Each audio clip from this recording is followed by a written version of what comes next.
पहिली बातमी आहे अर्थात युद्धासंदर्भात। इराण अमेरिका युद्धाची ही बातमी असणार आहे। अमेरिका आणि इराण मधील युद्धाच्या पार्श्वभूमीवर आज इस्लामाबादमध्ये शांतता चर्चा होणार आहे। या चर्चेमध्ये कोणते नेते सहभागी होणार आहेत, तसंच चर्चेआधी इराणने कोणत्या अटी ठेवलेल्या आहेत हे आपण आज काय विशेषमध्ये पाहणार आहोत। त्यानंतर दुसरी बातमी असणार आहे आयटी कंपनीतल्या धर्मांतर प्रकरणाची।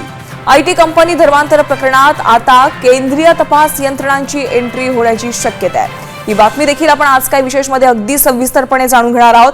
आणि तिसरी बातमी अतिशय महत्त्वाची आहे ऑनलाईन व्यवहारांसंदर्भात। 10,000 व्यवहार तासभर लेट होण्याची शक्यता आहे।